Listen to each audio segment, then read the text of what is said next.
Podcast, episode 166. This week we are doing Anatomy of a Fall, the Oscar nominated French, English, German production. I don't Yeah, something. The movie from France that was not nominated for best international feature for France, but was nominated for best picture. Because it's like not in French, but it is. Well, that wasn't the reason it wasn't nominated. I think there is some sort of mischievous stuff behind the voting academies, not our voting academy, but whoever nominates the films in France. Yeah, the American Voting Academy would never have any shenanigans. Ever. No, not once. We are above reproach.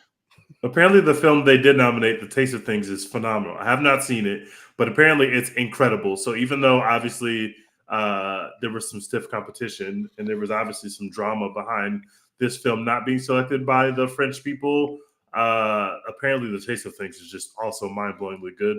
And it's just Sometimes it happens like that. Sometimes you got two bangers. Apparently a lot more like classic French filmmaking in that. This is more new wave.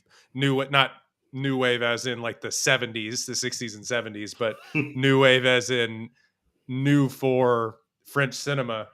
There's also some stuff. I haven't researched this a ton, but there was also some stuff. Maybe this got left out because of political comments made by the filmmaker Justine Triet. That's what I heard. There's thoughts that may have done it. Anyway, I'm gonna try not to talk a lot. I had what can only be described as I don't know, the worst disease known to man. You got the man flu. I had the man flu. Podcasting while you're sick. Some people, you don't have to call me a hero or anything, but some people might. This is your flu game. We expect you to drop 45. We expect you to lead us to victory. I am not a psychopath like Jordan, so I will pass the rock and get out of the way. Anyway, Anatomy of a Fall came out last year. I think it was selected for Cannes all that time ago. Probably around this time last year. I think it won. It won. Yeah, I think it won. It won the Palme d'Or at Cannes, I believe. Anatomy of a Fall, rated R, 7.8 on IMDb. A woman is suspected of murder after her husband's death, and their visually challenged son faces a moral dilemma as the main witness. Written and directed by Justine Triet. Author Harari also has a screenplay credit. Stars Sandra Hüller, who you may recognize because she was also in an Oscar-nominated film, which Teej blasted on this podcast. Which one was that? Sorry, I'm off. Wait, what movie? I didn't recognize her from another movie. What movie was she in? She was in the other international film that was nominated for Best Picture. Yeah, that's right. She is in the Zone of Interest. Zone of Interest. Sorry. So she has a starring role in that. Unless you're really tapped in, I'm not sure if you would recognize a lot of these other people, but Swan Arlaud, Milo Machado Grenier plays their son Daniel, who Dex mark it in the tally. Another phenomenal child performance. Yeah, we got one. And Antone Rienarts as the Attorney General, who is just throwing 100 miles an hour the entire movie, and Samuel Tice as Samuel Maleski. It's played in limited release in a lot of places, but let me see how much money it's made. Have we ever seen somebody star and like not just appear in two movies that are nominated for Best Picture, but literally star in two movies that have been nominated for Best Picture and not get have we ever seen that before? Who's done that? That's insane. I know that. I mean, Jamie Foxx was nominated twice in the same year for acting categories, but as far as like star in the best, let me have to go down my Rolodex. It probably. Yeah, I'm like racking my brain right now trying to think. I mean, did That I is Leo? feel like it very has happened impressive. before. It definitely has happened before, and somebody let us know in the comments if that who that has been. I want to say like Tom Hanks, but I can't really rack my brain on who it might be. But yeah, Sandra Hüller had an incredible year, and Dex may have some qualms about like the best actress nomination, but Boy, do I. but she does, I think, pull off a Herculean effort because she speaks multiple languages in this film. I don't know if she ever speaks If you German, but star in 2 films that are nominated for Best Picture, I'm sorry, you have to be nominated for one of them for those performances. Whether or not the performance is good, who cares? If you are literally the star of 2 Best Picture nominations, you should be automatically put into the actors category. That makes no sense. You're not Barbie though. I don't know what to tell you. That's a different conversation. good reviews. 96% on Rotten Tomatoes, 91 audience score. A smart, solidly crafted procedural that's anchored in family drama. Anatomy of a Fall finds star Sandra Hüller and director co-writer Justine Triet operating at peak power. Who wants to go first? Teej, you put us onto this because I think you were completist on the Best Picture nominees. We wanted to do this. I should say first because literally everything that came out is bad or tanked recently, and we'll talk about those movies at the end of the podcast. So much ass. Argylle, despite being in everybody's theaters for previews for 20 years, months. I think it was going on 20 years. It's been so long. Absolutely blasted at the box office. It did nothing compared to what it should have. And rightly so, because I think people hated it. But It stinks. we'll talk about those at the end of the podcast. Teej, you completed this movie first. It's on, I should say, it's $6 on Amazon. You can do worse than renting this movie right now because it probably at this point it's not going to come to your theater. But Teej, go ahead. I was kind of blown away by this movie. I really, really enjoyed it. Just the court scenes alone by themselves, without even the setup stuff and the stuff at home and the stuff with the dog and the son, the court stuff is so gripping. It is a movie where obviously it's a procedural, it's a courtroom drama, but it is very, very entertaining. I really like the way the filmmaker did some of the scenes, especially like, for example, there's a scene where there's an audio tape that's played in court. That's a very heated moment between this woman and her now dead husband. But we as a viewer are seeing the argument, although in court they're just hearing the audio. Those are the kind of movie tricks that I really appreciated. I thought the movie was very, very well choreographed. It looks great. The language stuff is so cool because in court, it actually matters what language that we're speaking in court versus the language that our character speaks most comfortably in. And there are issues that arise because of her particular language choices. I just thought it was a really, really smart movie. I've seen a lot of courtroom procedurals. I love a courtroom procedural. I've never seen one quite like this.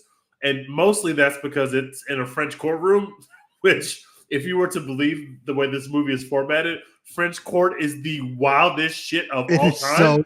By the way, most of this podcast is going to be like, what the hell is up with French court? French court is predicted in the most insane way possible. Please, if you have not seen this movie, stop listening to this now. I'm not going to spoil anything yet, but I don't even want to tell you what French court looks like until you've seen this film. Okay, thank you. French court is the most insane thing of all time if you were to take this film literally. One, the defendant is kind of always on the stand. If somebody bars up the defendant, you can go back to the defendant and be like, you heard what that bitch just said about you? What is your retort? Like, it's more of like a conversation amongst 4 or 5 people. The lawyers are more like philosophers. They're basically doing opening and closing statements in the middle of people's testimony. They'll stop you so that they can spit some bars. They're getting quips off. They're getting laughs from the jury. Like, French court makes no sense. Now, I did do some research, like I told Joe that I would, about how accurately French court is portrayed in this film. It's not accurate at all. French court is actually very close to American court. So imagine watching this, if this were an American film in an American courtroom, how weird it would be. And I think that's what makes it one of the things that makes the movie so smart. You're not just, obviously I'm a lawyer, but like most people have a basic understanding of how court works because they've seen enough Law and Order. They've seen enough American court to where they know that there are rules. They know that this person talks at this time. This person may or may not testify. If they're the ones being accused, they don't have to testify, but they can, et cetera, et cetera. Using that and putting up this other courtroom system against that is just so cool as an American viewer because it makes it immediately different than A Few Good Men, which is itself different because that's an army court, which is a little different than a traditional court, right? The differences in how court is shown in this film completely grabbed me from minute one. Once I realized, holy shit, these people are not just dressed funny. I have no sense of what the rules are in this courtroom. Even though I practice law, I had no idea what the fucking rules were in this courtroom. By the way, that really helped me. I had a lot of fun with that. Sorry, it seems that American court is the only one where like the prosecutors and the attorneys don't get dressed up and like play dress up with like, I think in like England, they still wear like wigs and shit. They wear wigs. Yeah. They wear the big long robes and like wigs. For who? For what? I don't know. I thought it was so well done. The fact that you don't really know, it's such a smart way to do the movie that you don't know. Sometimes, like when you're watching A Few Good Men, for example, and I keep comparing to that because that's an incredible court drama that I've watched in the last year or so. Like, you know that the person that you're seeing on trial is innocent. So that colors the way that you watch the movie. We don't quite know whether this character is innocent, quote unquote innocent, whether she's actually done this, whether she had anything to do with her husband's death. And then there are moments where she gets caught in either lies or omissions that might make you suspicious of the character. And I think that's such a smart way to do it, just because the whole time watching, I was like, I changed my mind about whether I thought that she did it 30 times. I kept changing my mind about whether I thought that she did it. I think that's a really smart way to design the film. Having the kid who, like, you have this relationship between her and the kid where the kid is all of a sudden testifying either for or against her, and now we have to separate them so that, you know, we put strain on their relationship, but also the kid is going to maybe make or break the case. I just thought it was very smart, very well done, extremely enjoyable. I gave it an A. I would recommend anybody to watch it. I fully understand why it was nominated for Best Picture. I tend to agree with, although props to Sandra for being in 2 movies that are nominated for Best Picture. This one's actually good, unlike the other one, and I can give her a lot of props for that. But I would not have nominated for her just because it's such a stacked year. But I did enjoy her performance, and I don't think the film works or reaches the heights that it reaches without her being that good. The language stuff, like Roy said before, is integral to the film, and I think that she seamlessly does that stuff. That stuff can't be easy. I don't know whether she's a polyglot. I don't know what languages she speaks, but like that stuff really, really makes the film and adds touches to the film. I really enjoyed her performance. Not that I would have it in the top 5 performances that I've seen this year, now having seen all the Best Picture nominees, but I really enjoyed her performance, and I gave the movie an A. I really enjoyed it. She speaks French, English, and German, which is super convenient that this movie is written almost exactly for her. Yes, like, it seems like that's on purpose. It's like when the Hans Landa part was written probably specifically for what's his face in Django, or not Django, yes. in Inglourious Bastards. Inglourious Bastards, yeah, yeah. You've got to be able to speak German in that way. And you have to speak Italian. You have to also speak English. So he like wrote an impossible part, and then only one actor could play it. But you know, anyway, I'll just go real quick because I wanted to make it quick, but I wanted to speak on the like ambiguity of it. I know people have like changed their minds like 1,000 times about like, did she do it or did she not? And I kind of left like not knowing what actually happened, but that feeling of like shock of ambiguity, you know what I'm talking about? Like, man, I really don't know what happened. Didn't wash over me the way that I wanted it to. Like I didn't leave the movie with a bunch of unanswered questions, if that makes a lot of sense. Yeah, you were just like not guilty. Cool. All right. Yeah, I was just kind of like, yeah. Once it was over and she was home, I kind of accepted it, and I don't Spoiler know if. alert! Spoiler alert! Oh, sorry. Spoiler Yeah, alert! my bad. Yeah, my bad. Yeah. Oops. Whoops. Yeah, for the one plot that's like really integral to the movie that everybody's Yeah. gonna watch it for. Anyway, Literally the only thing in this movie you can spoil. We did. Oops. No, so like once it's over and she's back home, I kind of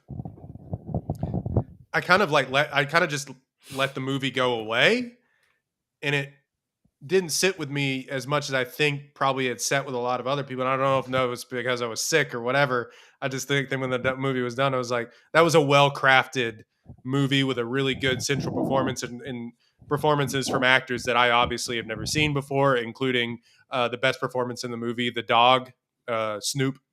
Shout out to He Snoop. should be nominated for Best Actor. He was great. I forgot to shout him out. He was phenomenal. Great job by that dog. Best dog performance since Air Bud. And I think that, I don't know. I just think that because it's a well-crafted sort of whodunit, and it's not even a whodunit because you have the accused and you have, maybe he killed himself. So it's not like a Knives Out whodunit. It is sort of like a just general court case. And it's just simply it's simply elevated from being another episode.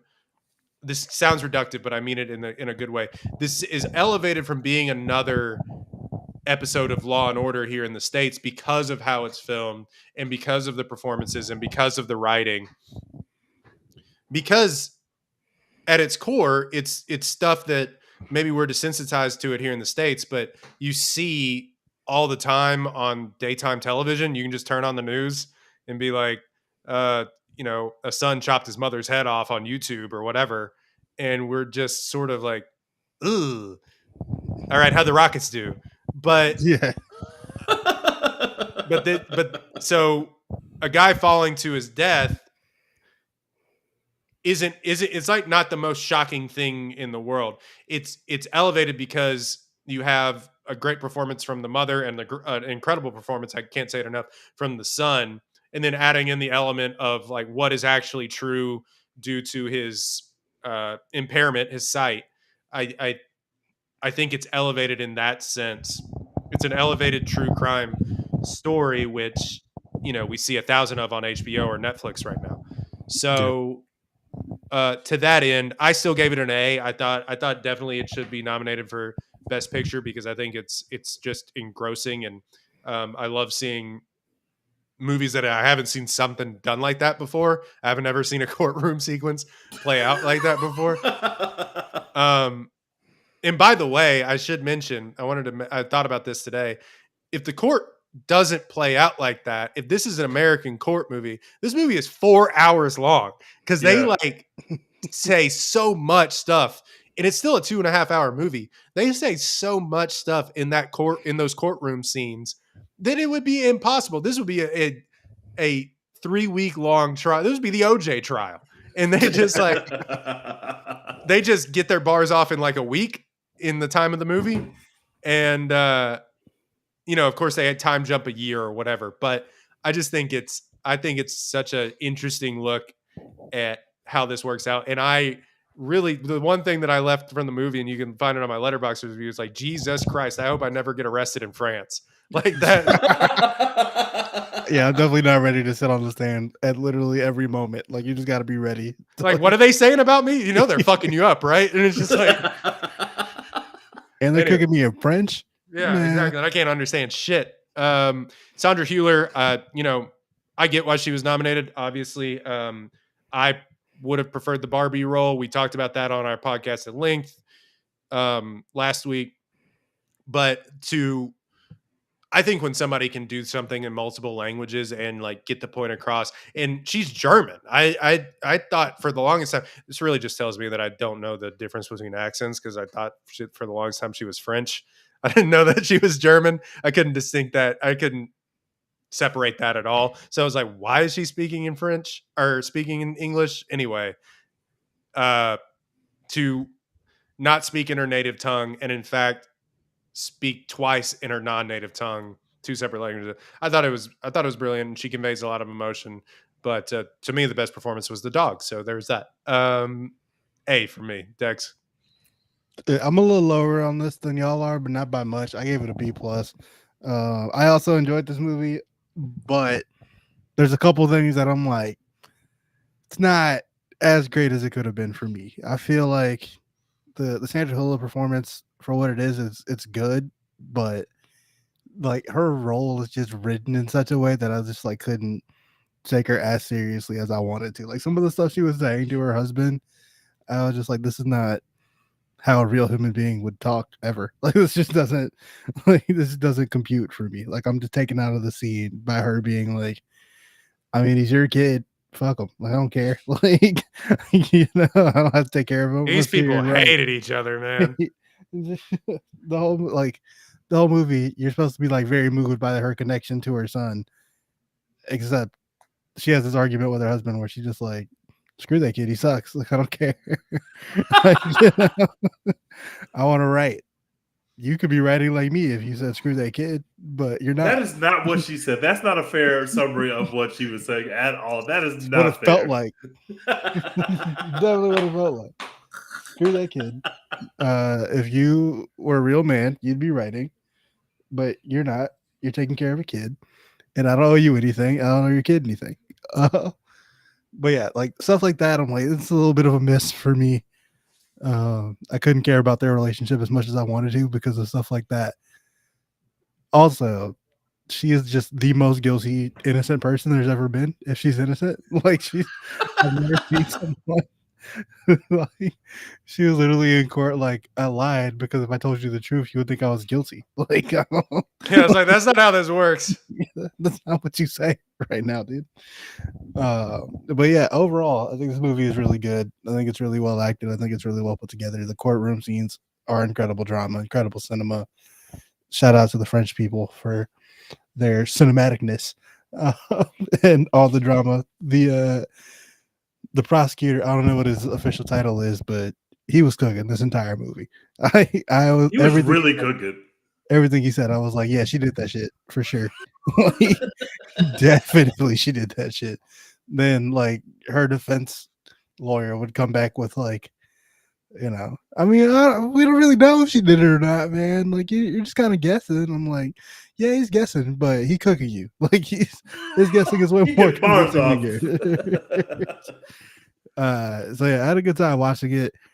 The son, his performance is the one that kind of it wasn't like the best performance, but it's the one that like stuck out to me the most, moved me the most, I guess.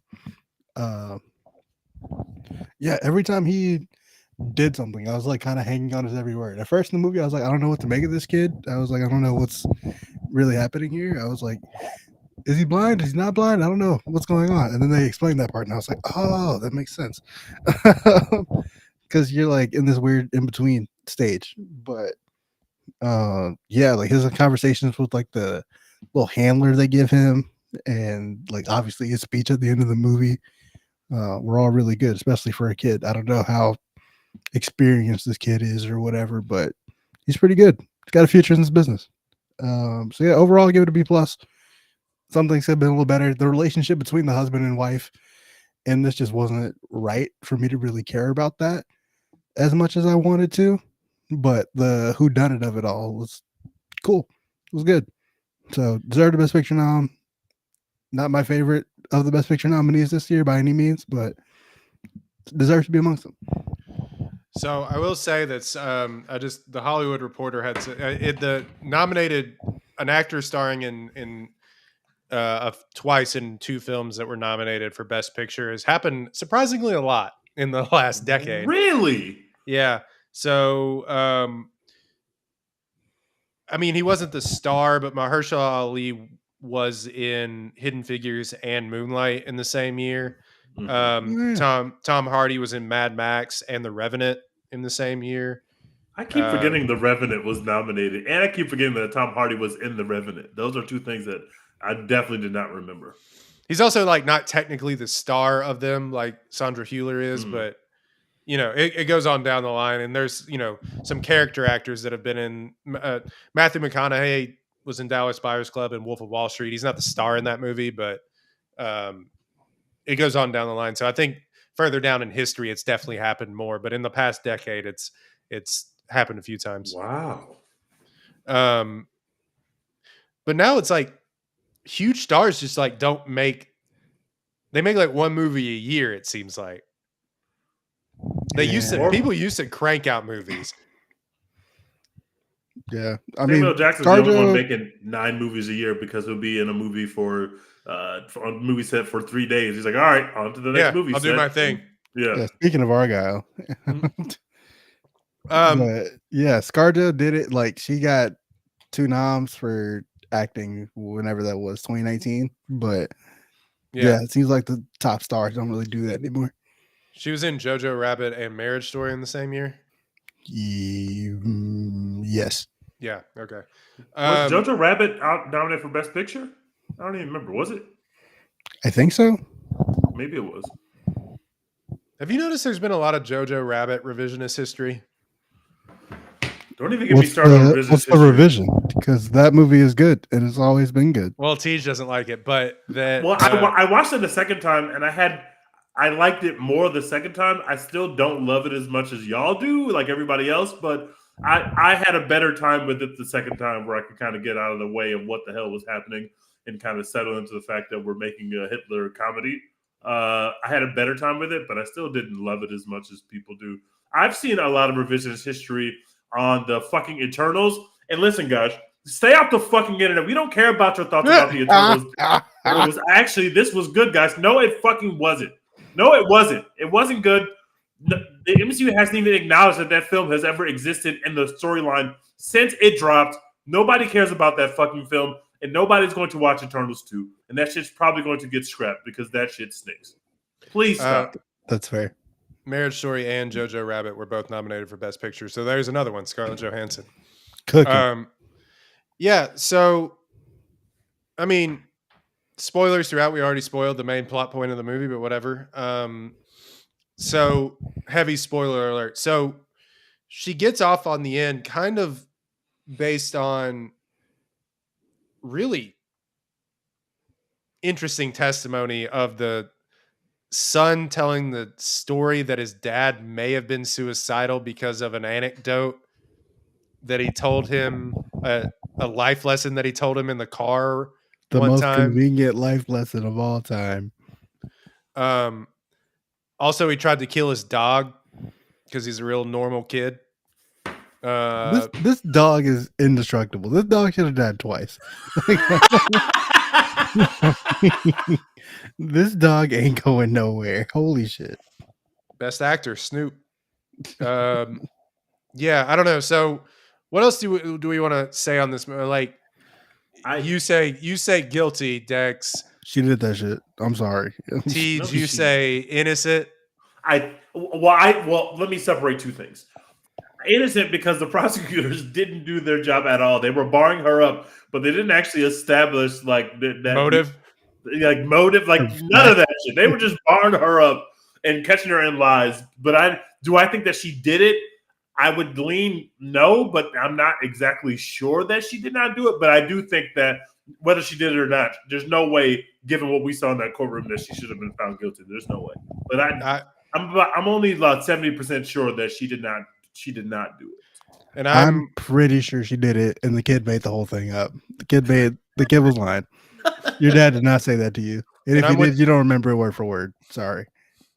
And I'm with the justice system. They got they did their job. That is me.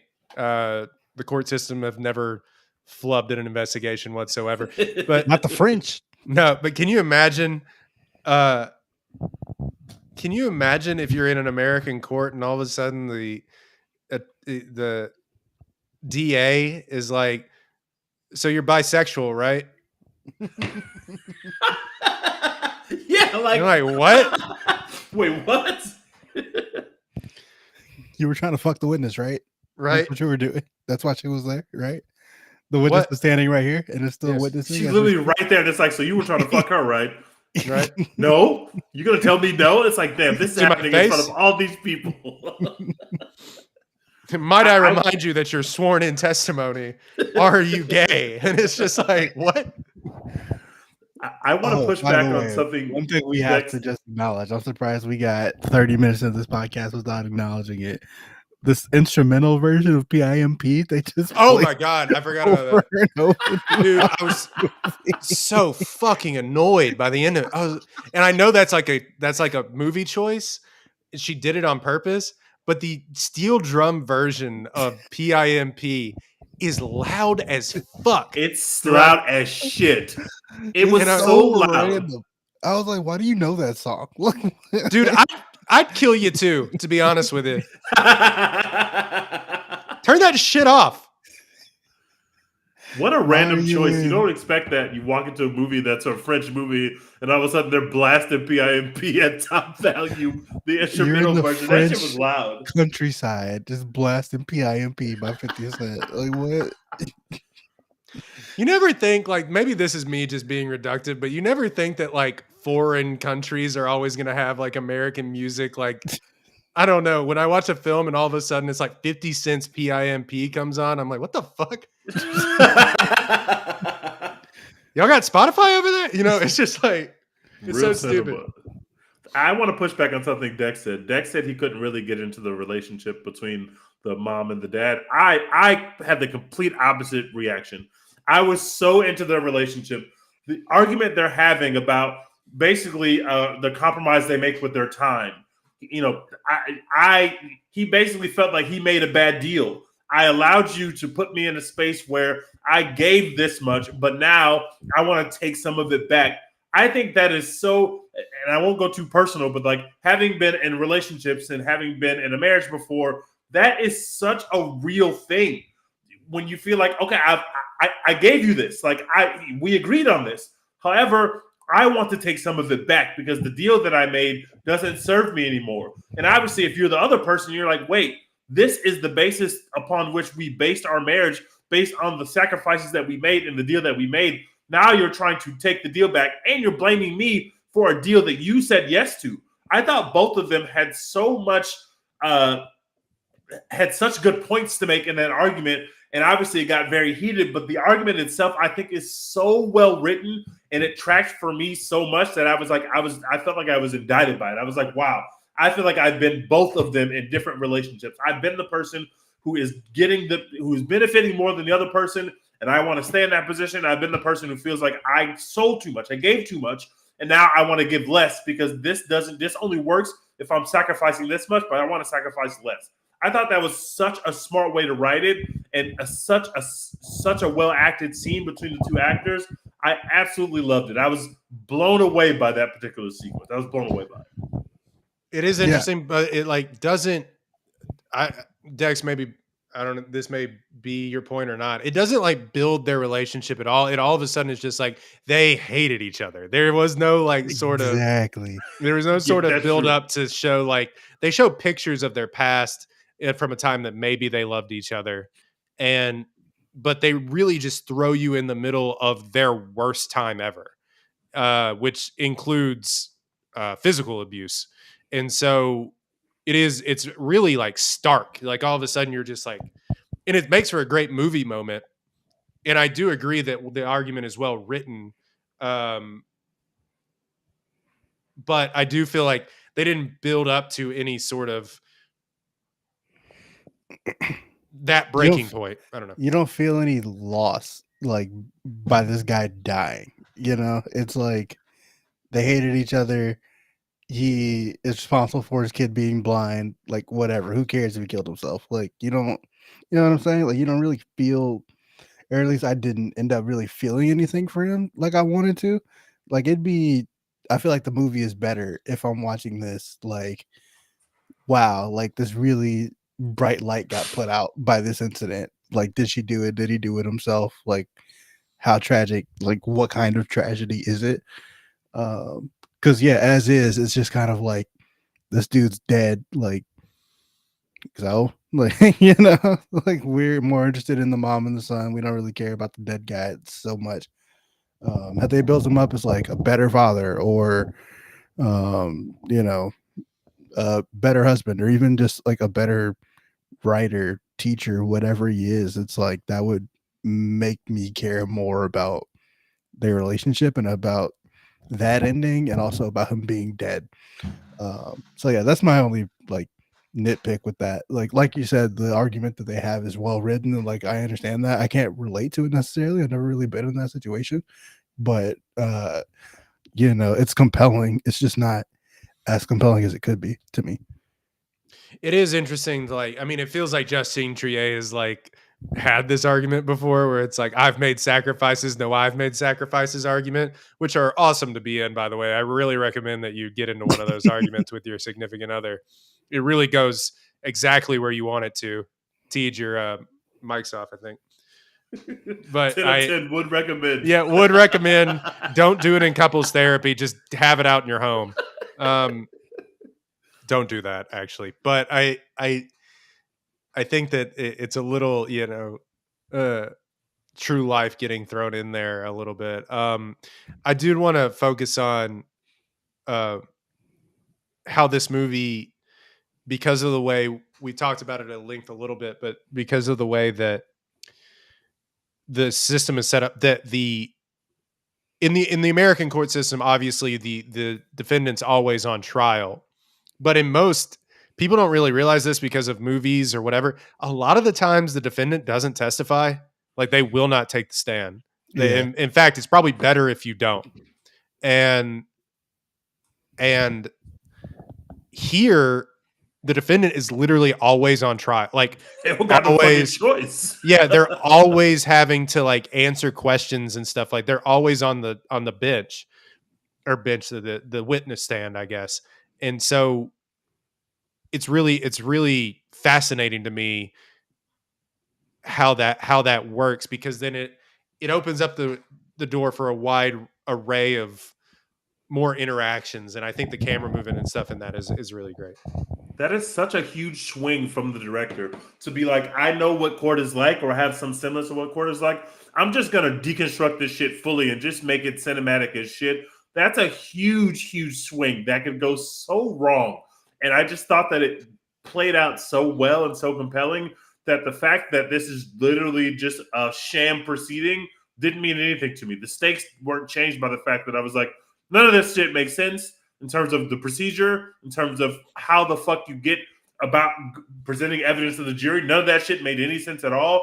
But it's so cinematic, and you don't, you know, we have all said on this podcast in different variations in different films, we don't care how like that this stuff be quote unquote realistic. Make it cinema first, and then you make it realistic on the back end.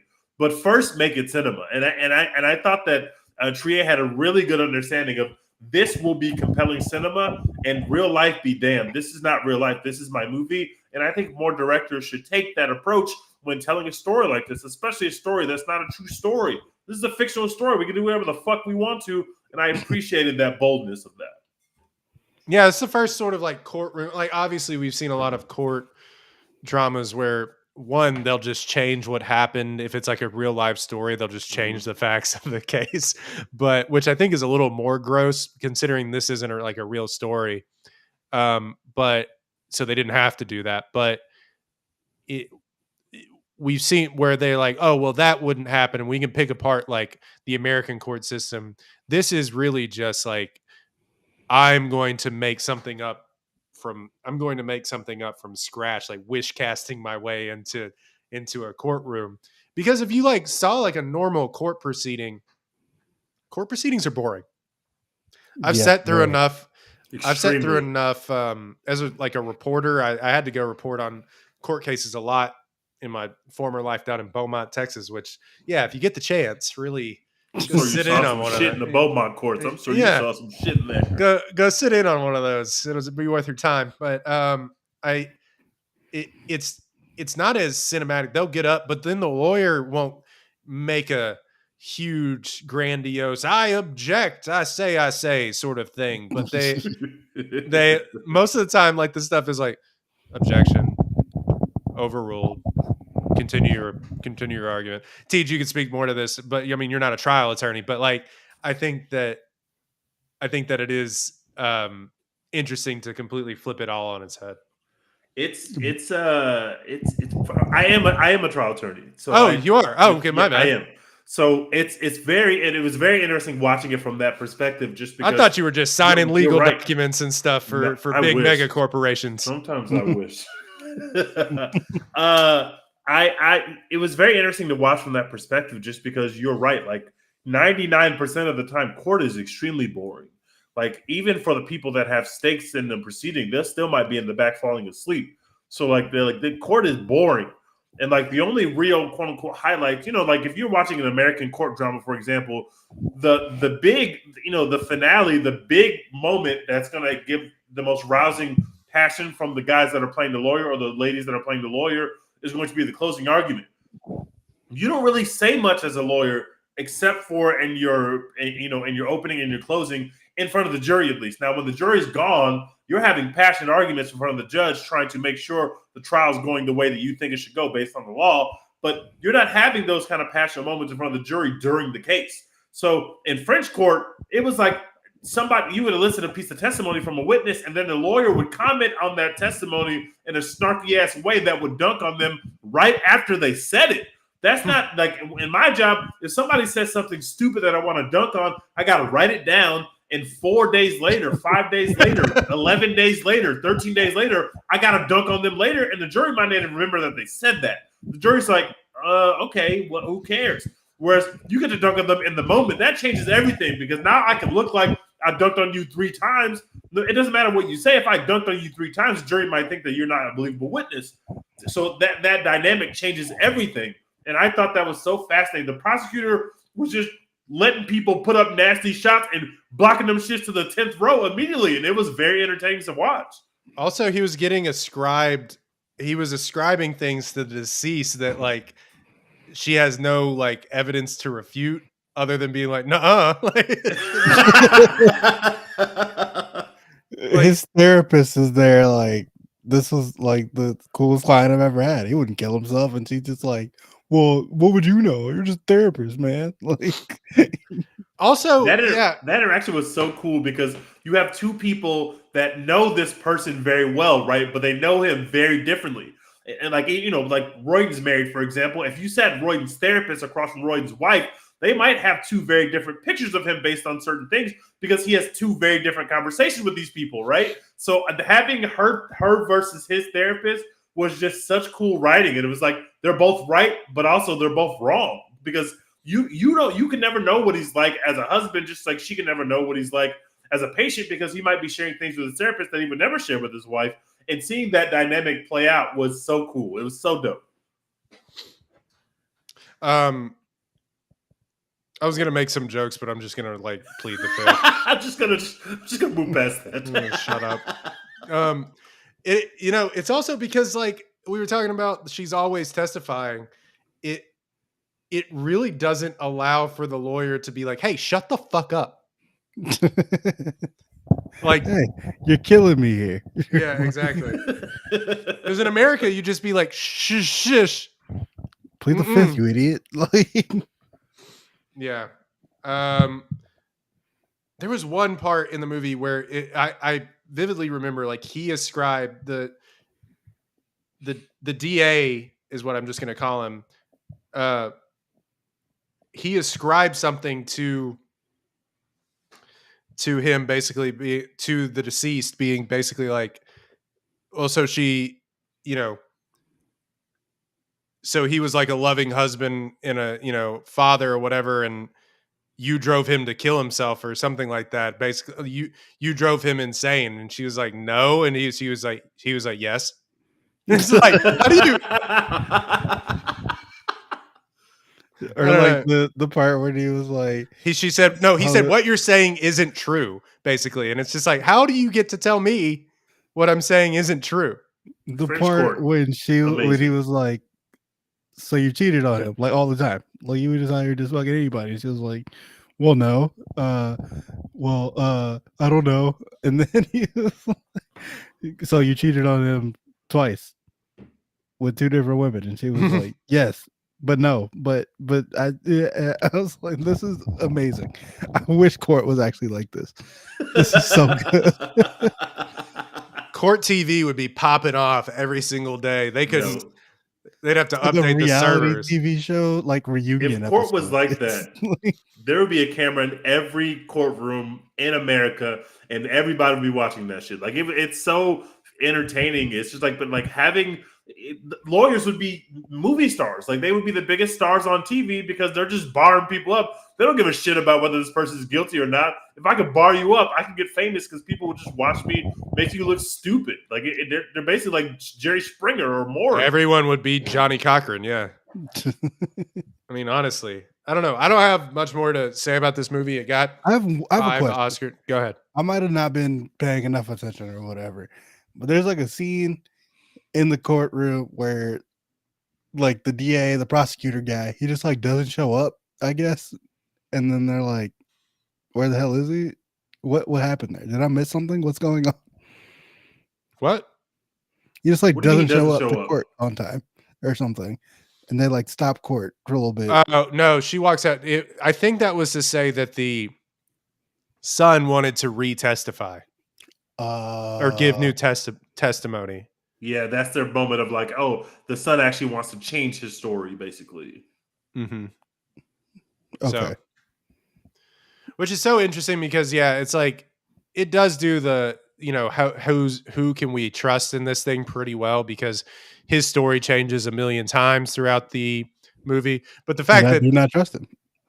exactly, but the fact that the testimony, like the trial hinged on his new testimony of not actually the murder or suicide was interesting. In fact, Teej, would you allow someone to you wouldn't even allow someone to re-testify or change their statement, would you? I mean, the judge, you could get back up there and say whatever you want to, but I'm going to kick your teeth in on closing arguments because I'm going to say you should just throw this witness out altogether. This witness told you a whole story. Now, the fact that he's a kid makes it tricky, right? And so I would try to not let him go back up there, but you're probably not going to be able to not let somebody testify who's the key person in the case. Now, but the fact I can use their past testimony to basically impeach them. So it would look bad, but it would be very tricky because if you kick a kid's teeth in, the jury's going to look at you like shit, and you want to be very careful because there's nothing more sympathetic than a kid who's crying and his mom is on trial to be like, "Kid, you're a fucking liar!" Like you can't do that. You got to. Well, yeah, the DA This didn't even partially go back blind kid. Yeah, literally a partially blind kid. You didn't see shit. You can't see shit. How would you know? What time was it? What tape was it, buddy? What tape? Yeah, this got a Best Editing nomination, which I think was actually deserved specifically for that. I think it got it specifically for that one argument scene because you can kind of tell. I don't have surround sound in my house, but you can kind of tell that they taped the argument and then superimposed it over them, or at least made it sound like them arguing, and then eventually faded into the real argument. Yeah. While their mouths are moving and stuff like that. And so it sounds like the tape recorder playing, but they're having it out on screen. You can see it play out. Eventually it fades into the real argument and then fades out when the violence happens. And it's really like stunning how well that it's done. The sounds of the violence were so like when they get to the violence and the fact that we go back to just sound, it sounds so much, not to say that violence is good or bad, right? But like what actually it sounds like is so much worse than what they explain, or at least what she says happened, right? It sounds like she's murdering him. Like the sounds are so fucking graphic, and then she's just like, "Oh yeah, I threw a lamp at him.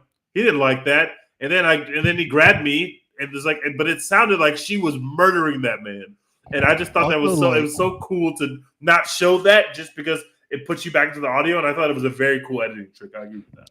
Legitimately shocking when they played that tape, because like you watch her earlier in the movie and she's like, "Oh yeah, I like bump my arm into the counter all the time, like that's how I got those bruises or whatever," and like you don't really believe her, but you're like, I'm sure whatever it is, like, it doesn't implicate her as a murderer. And then you hear the audio and you're like, oh, she might be a murderer. She might be murdering him. Like if we don't didn't know that he died by falling off the thing, I'd be like, oh, this is the tape where she murdered that man. Like she murdered him right there in the kitchen. Also, how convenient that he records everything during the day, but hasn't recorded this one interaction where he meets his demise. You know, Very, very convenient. Yeah, we need the stand tape. How do I get off the bridge now? All right. Nominated for 5 Oscars. Best Motion Picture of the Year, Justin Triet for writing and directing, Sandra Hüller, and then Best Achievement in Film Editing. So there was that. I do want to talk about real quick, just before we get into the other two movies that y'all saw that I haven't seen because I haven't been out of the house. But they announced that they're making a new category for the Oscars for best casting in a film. Wait, Oh, I totally missed this. This happened? yeah, I also missed this. This is news to me. Yeah. I was about to run the story today in the news, but they announced it will take place next year. So best casting in a film. So some casting directors will now get Academy Awards. This is dope as hell. I am with this. This is amazing. Which on this podcast we have said we are all for new awards at this made up award show. Bring them Hell on. yes. But this just furthers to me, not to take anything away from casting directors. Obviously, like that can make or break a film. Obviously, if you have the right people in it, but we just don't have a stunt category yet. We went with the best casting directors. We do first. need a stunt category. Please give us a stunt category, please. We do need the stunt category. The Tom Cruise best Memorial stunt performance of the year. The Tom Cruise inaugural best stunt performer, best performance by a stunt person is going to move mountains. It's going to feed families. I need it so badly. In which they should have 2. They should have best stunt performer and best stunt coordination, because I think that's an art in and of itself. Because you're watching some of the John Wick stuff and you're like, if they didn't have the right guy making all these moves, someone's getting killed. Someone's gonna die. Yeah. Someone's going to die. Exactly. Maybe a lot of people actually, but anyway, I just found that interesting and just wanted to run that by you. Yeah, that is cool. I didn't know that was happening. Yeah. Can y'all give me a couple films that if this award existed this year, who y'all would nominate? What films you would nominate for best casting? Killers of the Flower Moon. Mission Impossible Dead Reckoning Part 1. Mission Impossible Dead Reckoning. Let me go back. Let me go back through the movies that I've watched. Poor Things. Poor Things would be great because who the fuck are those people? I would nominate Barbie. The Barbie cast is it's just so good, man. Theater Camp, maybe. True. Love that. I mean, Oppenheimer. Yeah, they got a lot of kids that are good in that movie. Oppenheimer's ensemble cast is great, but it's really just like put movie stars in here and let them cook, sort of thing. What a great idea this is. I can't even name one casting director, and obviously we watch a ton of movies, so now these will make these names more prominent to me, because now I have to look at them in terms of my research for Oscars, and I like that. This is a great addition. We want more awards. Why not have more Oscar awards? Give us some stunt awards. We didn't love that pop Oscar idea, but even if they gave us the pop Oscar idea, I'm fine don't with let that. people vote. No, don't do that.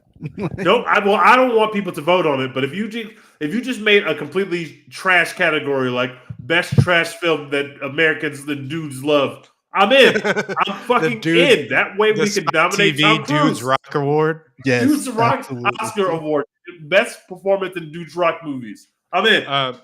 And also The Boy and the Heron and Spider-Man Across the Spider-Verse. I was gonna say Mutant Mayhem. Like that could have been where we got him in, because like that cast is very good. That cast was cooking.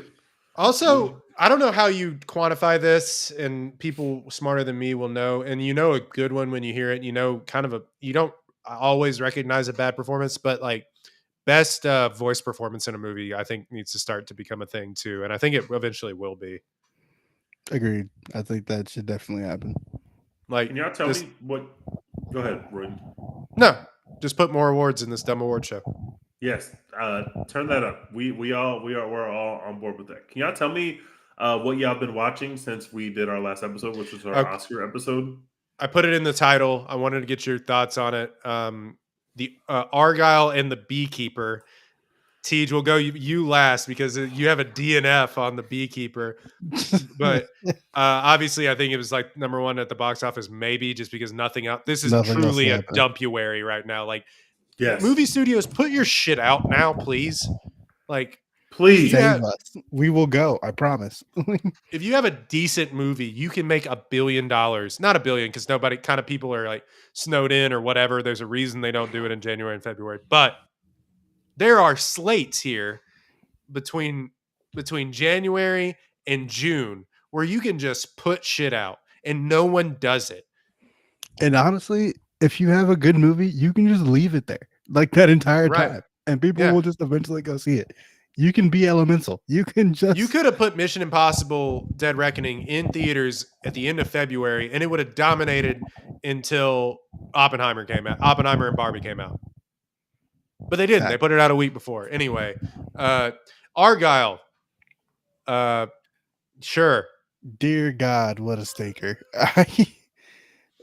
If I had been watching this movie at home, which like some amount of people will do because it'll be on Apple TV Plus, like who knows how many people have that and will watch Argylle. But if I had been watching this movie at home, there's no way I would have made it all the way through.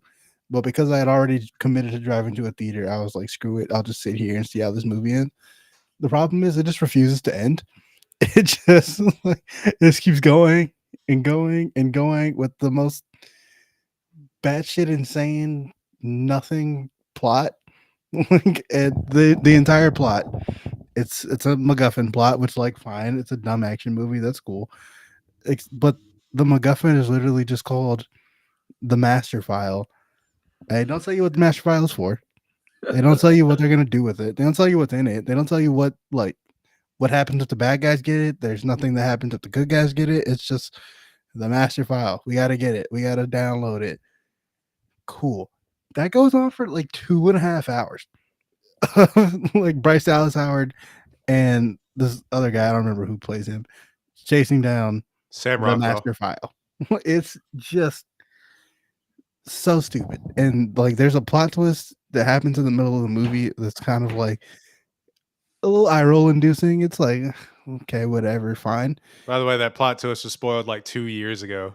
Oh, really? Cool. I think so, yeah. What? How did it get spoiled 2 years ago? I think it was in like a Variety article. Oh shit. Gross. I missed that because there's no way I was ever going to actually read press about this movie. But that happens and you're just like, whatever. But then the movie just like keeps twisting. Like there's more twists keep happening and it's just twist for the sake of twist, misdirection for misdirection's sake. You get to the end of the movie and you're like, I don't know what's happening anymore.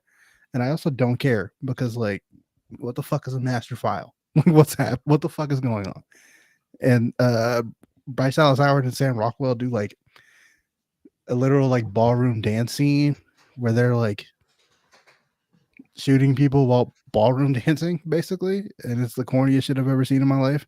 They're like throwing like rainbow color bombs at people and like shooting them at the same time while they're ballroom dancing. It's just so bad.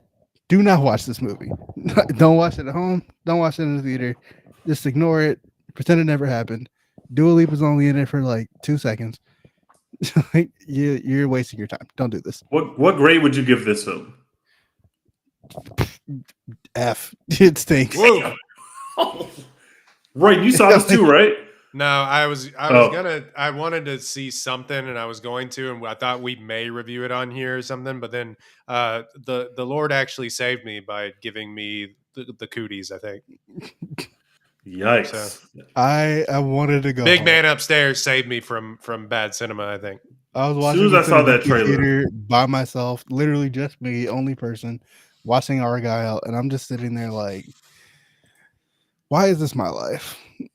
What did I do? It also proves that like bombarding marketing doesn't work either. Yeah, I don't know why it flopped as hard as it did, because like people will go see a bad movie. Like it can't be just that it was bad. Like there had to be something wrong. They made $18 million in the first weekend on a $200 million movie. $18 million. Well, that's the other thing. People will go see a bad movie, but it has to be something that people want to go watch. People don't want to go watch. Teej, I don't know if you listened to the Big Picture recently, the new one today. That Finney made a good point. Like people don't want to go watch these like. They're no longer like action comedies anymore. There's something different and like cheesy, and people don't want to go watch like cheesy action comedies anymore. Like it needs to be something of substance, and it also needs to look good, because this also just didn't look good It does not. even in the commercials. So like, why am I going to go see something that looks bad? So it's crazy to me. They Napoleon made $219 million worldwide, and it still did not turn a profit. Making movies at these extreme budgets is just crazy. Obviously, Argylle is a complete and massive flop by any measure. But some of these movies, Killers of the Flower Moon made $156 million and globally, and it didn't turn a profit. Like, if you're generating this much money worldwide and you're still not turning a profit, like, maybe you got to do something about the price of your movie, because Napoleon was successful, although it kind of stinks. It's successful, but it's expensive as hell. Those set pieces have thousands of people like doing a war scene. This is not CGI. They actually did that shit for that film. And for what? And maybe you don't have to. Yeah. Maybe you need to do that. The viewing audiences, it's just changed. Like you just have to make something that people are, that now millennials care about. I mean, the buying power, I mean, it still is with the boomers and Gen X, but like what drives the market is with people our age and even younger. So Also, it might be time to have the conversation that Apple TV doesn't know how to make money. Like I don't. They might. Yes, they can run an Oscar campaign. Like I think their app is pretty good.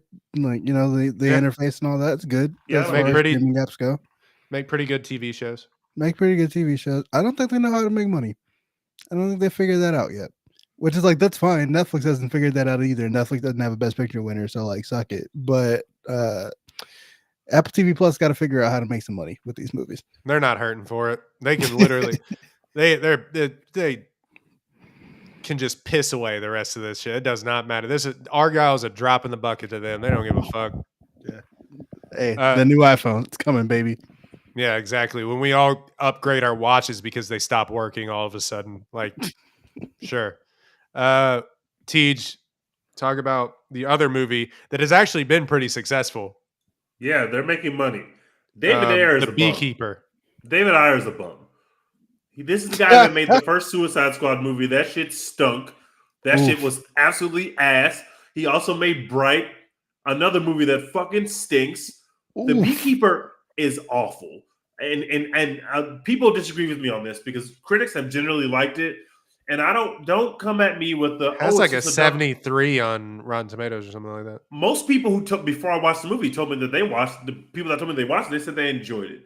And don't hit me with the hey, it's just a dumb action movie. Who cares? Have fun. I love dumb action movies. I love Jason Statham movies specifically. I have watched The Meg about 10 times. I watched The Meg 2-3 times already. That shit just came out last year. You called ambulance for cinema. Movies.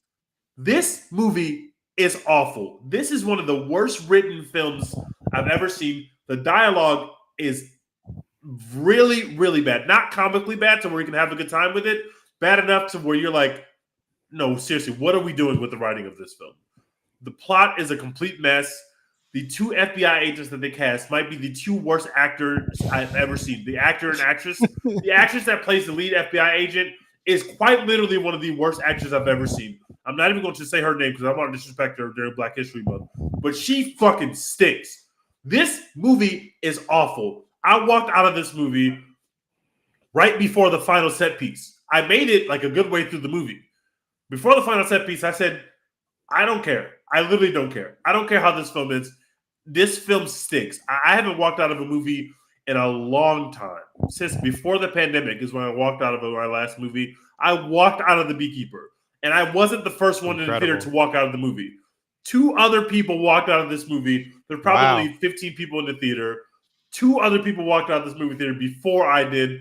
The plot is a complete mess. There are random scenes where things happen where you're like, I think something got cut because something doesn't make sense about how we got from point A to point B. And it happened like 3 times where I was like, did I miss something? No, something just got cut.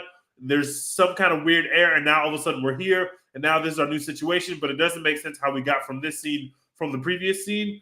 It's just a mess. It's not, the cast isn't good. The action is fine, but the action isn't good enough to like make you compelled in the film. It's not like, oh my God, the action is amazing. It's just okay. It's just Jason Statham beating the shit out of people, which is hilarious, but it's not enough to make you invested in the film. I hated it. I hated everything about The Beekeeper. I wanted to have a good time.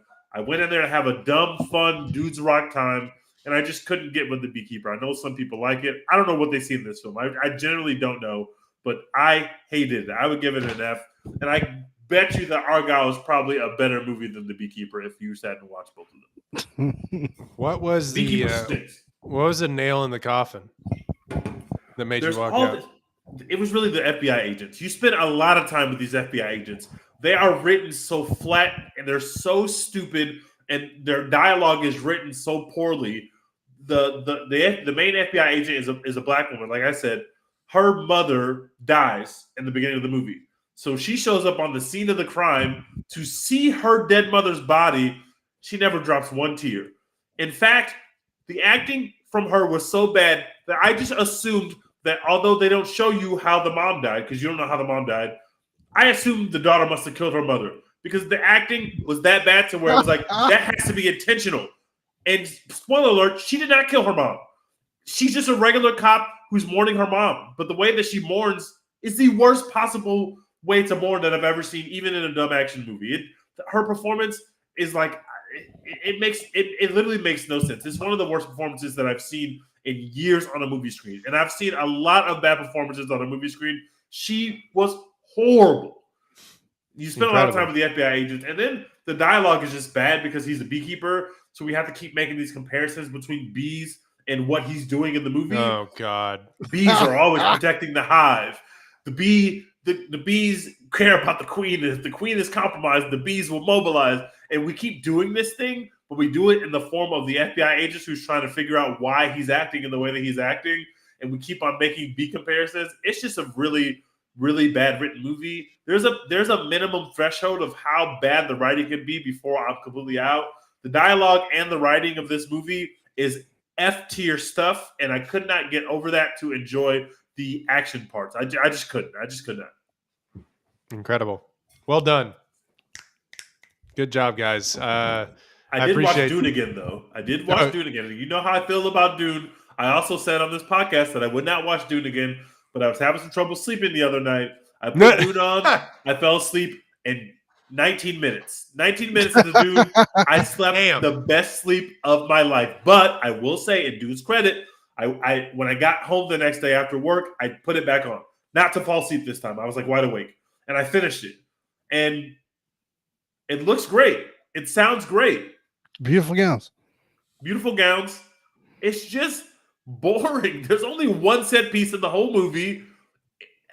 I know the next one's going to be full of set pieces, and that seems like it's going to be fun because the set piece itself in the middle of this movie, when those explosions starts, I felt something. This shit means something to me. When they had the one battle that you have in the whole movie, I was like, this is great. This is really fun to watch.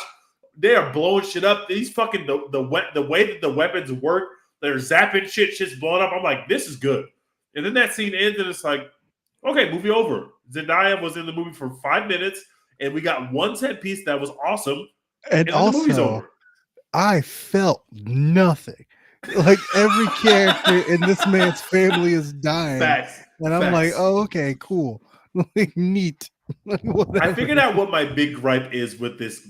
Everybody in the movie is giving the exact same performance except for Momoa. Everybody is the What most serious, did I say? the most angry, the most, no, this is the most important thing ever. Everybody is stone-faced the whole time. You have a great actress as his mother. You have a great actor as his father. And they quite literally have nothing to do because they are giving the same exact performance to a T. They are making the same facial expressions. They are giving the same amount of emotion. It's so intense that it's like you have to take this movie like 3% less seriously and let the actors give the nuanced performances that they can give because we know that they're amazing.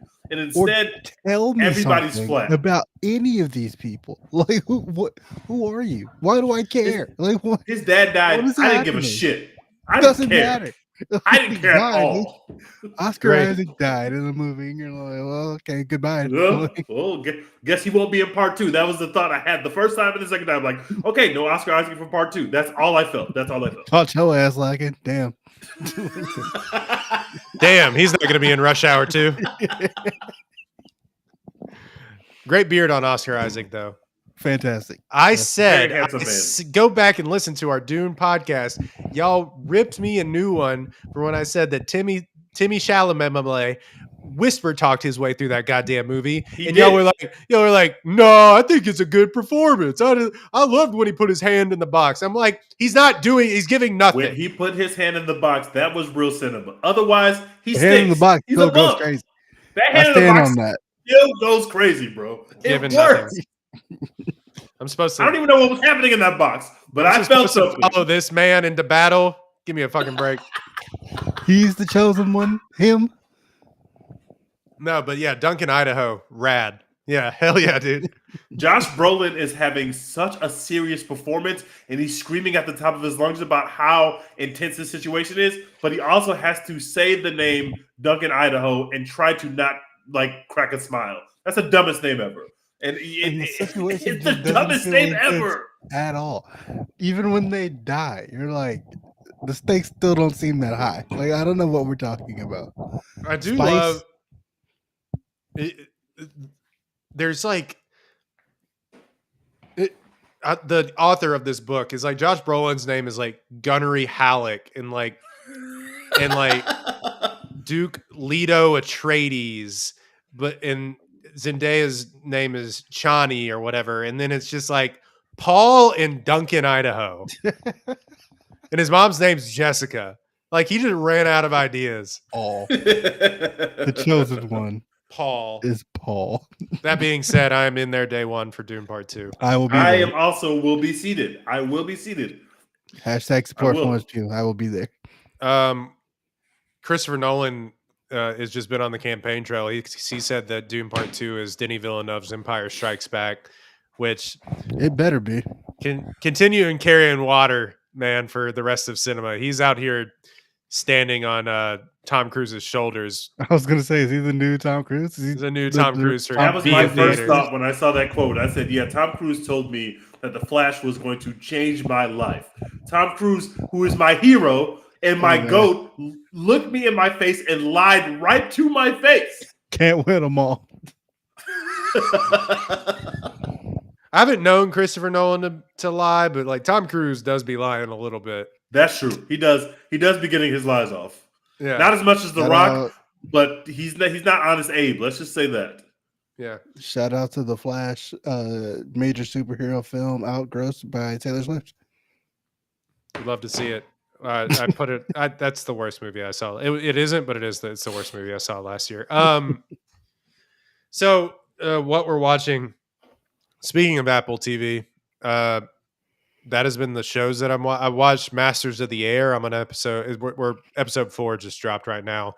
I'm here to say, dudes rock and real cinema is back. Real war cinema, dad cinema is back. I've heard good things about this. I haven't seen Apple TV has got some good shit going on over there on the TV side, man. Some really good shit. Also, slow horses. I'm like a season behind, but with Gary Oldman, really great show. Gary Oldman's like the grossest dude imaginable in that show. Really good sort of crime thriller espionage show. And you can binge it because they pumped that show out in like a half a year, and they just Yeah, like get it out there. So there's like 3 they're or on 4 like season seasons. 3 already, right? Or I maybe think they're 4. gonna drop 4 in like a week. Eesh. So yeah, but Did y'all hear that McConaughey is going to be in the new Yellowstone spinoff? Did y'all hear that? hell yes. Y'all know I we've did been not talking hear about that. Yellowstone on this pod, and I've been saying for all this time that I'm going to tap in. If this is true, I will be tapping into the Yellowstone universe. I will be there. I will be there. I mean, they get stars, and the one with the 2 spinoffs that they've had are really good, and the one with Harrison Ford I think is really good. Like they allow stars to do star things in their show, like the camera is just on what's his face? Why am I Costner for like 90% of that show? It feels like I am in. I need to tap in. I need to tap all the way. But also, Costner just like straight up abandoned that show because he wanted to make his like 2-part, $200 million epic Western, like a 9-hour Western epic. Yeah, that has the longest title I've ever seen for a movie. Yeah, like an American side. What's it called? But yeah, he just stopped getting paid like $10 million an episode to bankroll his own 2-part epic Western. Wasn't this only because they changed the schedule and he liked the new schedule? This is literally what this breaks down to. Yeah, Men, instead of going to therapy, men will just make a Western epic that's called Horizon, an American Saga Part 1. Yeah. And then Horizon, an American Saga Chapter 2. Yeah, Dash Chapter 2. He's putting one out like in like June and then the other one out in like December in the same year. Okay, cool. They changed the schedule and he said, I'll show you. I'm going to make my own Western epic. It's probably going to be so bad. I will be seated on that one, though. Yeah. I will be there. Absolutely. And he tried to do something like that with like Wyatt Earp back in the day. He tried to make like a 4-hour Wyatt Earp film, and that movie tanked. Like Tombstone really succeeded at the same time Wyatt Earp came out. There's a whole backstory behind that about how they were supposed to be the same movie and then they split and then everything else. But then his like people were like, no, thank you. I'll go see the cool one really quick. But yeah, other than that, I started watching. I called it cry porn on here the other day because I wanted to see because of. Are you talking about This Is Us? This Is Us, yeah.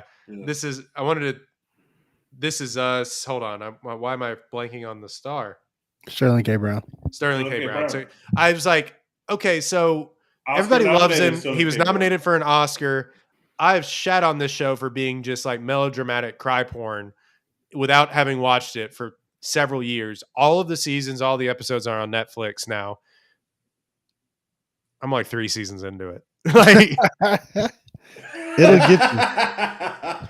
It's I not used a to bad watch show. that show religiously, and then there was like one. I don't remember which season it was. I think it might have been season 3 or 4, where I got like an episode behind, and that turned into 2 episodes, and that turned into me just never watching the show again. How it happens, yeah. I'm surprised you watched that much of a TV show, Dex. It must be really good.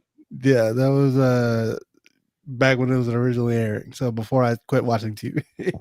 Look, it's not the best thing that I've ever seen, but like for network television, especially like on NBC, it's just really well written and it'll grab you.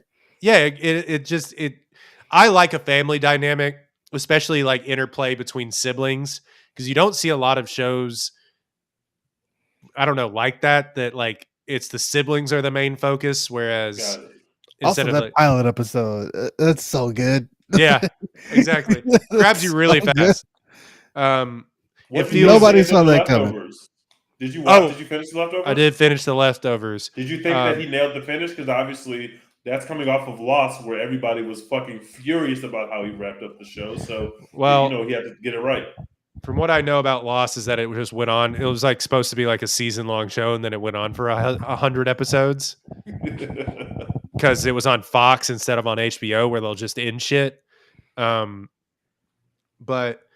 no, I thought it was a really not to get too like existential or anything with it, but like I thought it was a really interesting look at grief and loss and addiction all in like one all encompassing interesting mystery. And the fact that they don't show you the mystery at the very end is really interesting. I think that may have pissed some people off, but I thought it was a really great acting by Carrie Coon in the very ending episode. And you know, it kind of is interesting because it's all leading up to like what happened to these people, and then it's just a long monologue about like what she knows to be true in her mind or whatever, and you have to choose to believe that or not. I thought it was really interesting. Would I have probably liked to have seen rather than being told? Yeah, because I'm a big dumb idiot. But I thought it allowed me to form the picture in my mind, and that was enough. It was like reading a book, kind of like where you get to form your own opinion about how it looks, the world looks in your mind. And no, I thought it was instead of just the mystery, a better exploration of loss and grief than I think something has done in a long time. Nice. It's not like people are calling it like their top shows of all time. I wasn't quite there with it, but I really enjoyed it. There's way worse shows that This Is Us Yeah. is a worse show than what I'm like than binging 28 episodes of that show. What are you watching, Dex? I know you're not watching TV. What films are you been watching? I'm watching reality TV. I watched Vanderpump Rules is back, the greatest reality show in American history. Nothing will ever top Love Island, but that's not an American show. So Love Island is Rules. Real cinema. Real cinema. That shit is incredible. Yeah, I love Love Island. I can't do it every year because it comes out every goddamn day, but it's incredible. But Vanderpump Rules is back, and that comes out once a week, and I can do that. I also saw American Fiction finally, and I really enjoyed that one. I know y'all saw it before I did, so we get to like talk about it on here, but really good movie. I was expecting it to be a little funnier than it was. Like, obviously it has funny parts, but it's not like as comedic as I was expecting it to be. It obviously a way more like heart, family drama, family tragedy stuff in it than I was expecting, but that works. I'll probably watch it again. I don't know if I get to it again before the Oscars happen, but yeah, it's just another really enjoyable Best Picture nominee this year. This has been a solid year. Yeah, I've seen 9 out of the 10 movies, and I've liked them all so far. I don't think I'm gonna like Zone of Interest very much, but like 9 for 10 ain't bad. Yeah, Roy, how many have you seen? 9 of 10. Zone of Interest is your only outlier too. Zone of Interest, because I can't wait for y'all to watch this film. Literally, I cannot wait for y'all to watch this film. Like, you can't even rent it. You can't watch it. But I can't wait to the day that you can watch it. I can't wait to hear what y'all think about this film. Cinemark does like a Oscars week where they'll roll out the Oscars films, and so maybe eventually it will come to Parts Unknown, Waco, Texas. But so that's I'll probably see it in fucking March. But it's not even. Yeah, you can't even rent it anywhere, which like, come on, just let me do that. Like, I just did it for Anatomy of a Fall. I will do that. Like, I don't have a problem with that. $5. I will do it right now. Yeah, let me watch a stupid movie. Exactly. So, 9 out of 10 for me. I am worried next year or this year rather. The movie year doesn't start for me until the Oscars are over, but that's fair. I'm worried. It's just going to be Dune. Like, that's just what's going to be dominate the Oscars next year. Probably. I mean, it dominated the Oscars the first time, and it wasn't even good. It won 6 last time, but I'm just worried. As long as if we can get a Florence Pugh nomination out of it, I'll take that. She hadn't been in those trailers once. Hey, relax. I don't need another Austin Butler cycle. Timothée Chalamet, there's no way it's not happening. Did y'all hear that Austin Butler hired a voice coach to get rid of his Elvis accent? Did y'all see that headline? For Masters of the Air, let me tell you. So mad. Let me tell you, it ain't gone. It ain't gone. That's not your voice. You can just stop doing it. That's not your voice. Just stop doing it. Just stop. No one has to coach you to talk. Stop. There's no one on the planet that naturally sounds like Elvis. That's not a thing. That's not really not a thing. You live your entire life talking normally. Just be normal. Just do that. I think the guy has he's like 30 years old now. We're used to, he was in the fucking like Hannah Montana show back in the day, so we've seen him forever. But like, he has like, I think, a naturally deep register. But like, you don't sound like Elvis, brother. You're from like, you don't have to do this. You're from like Orange County, you know. We know, what are you doing? Stop.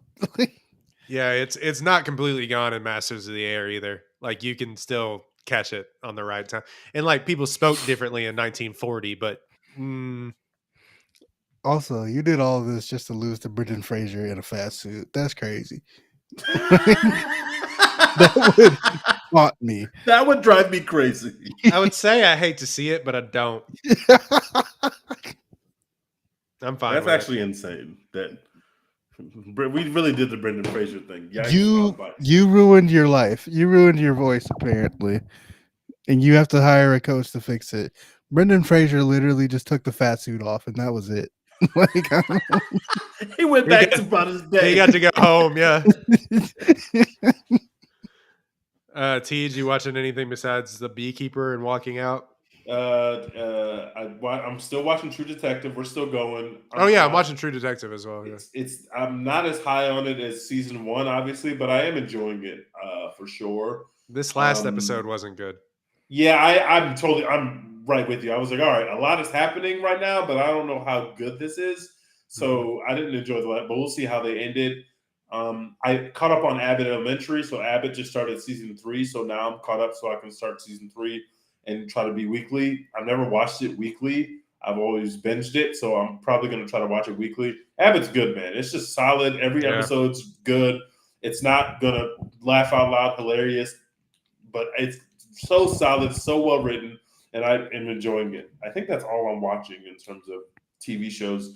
And movies, I told you all the movies that I've seen since the last time we talked, which I think is just Dune and The Beekeeper. I still haven't seen Mean Girls. I'm fighting a good fight. I'm just going to wait to watch that at home.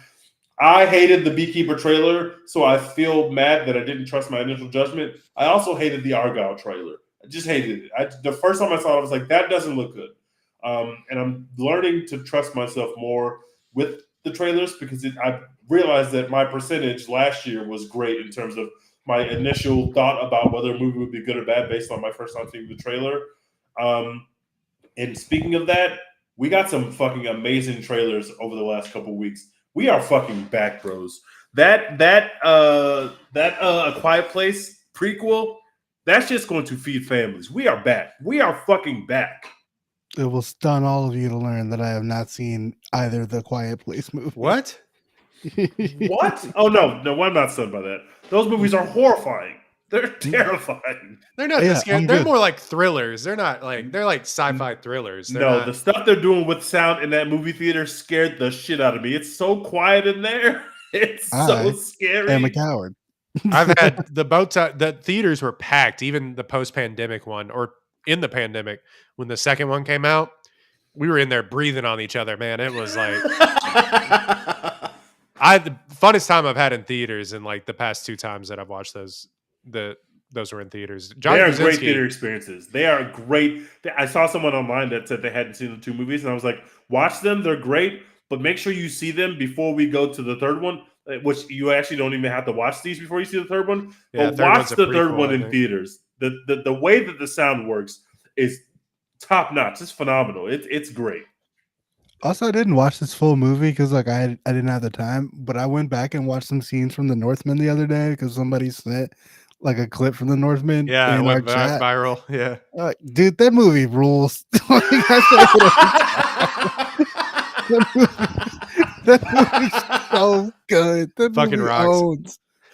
I bought it for my brother I bought a bunch of Blu-rays for my family because last year 2 years ago we did a bit where I wanted to read more books this year, so I read enough books to like give to my siblings and my parents as like Christmas presents, like, hey, I read this and I thought of you, sort of thing. We wanted to start a tradition in our household.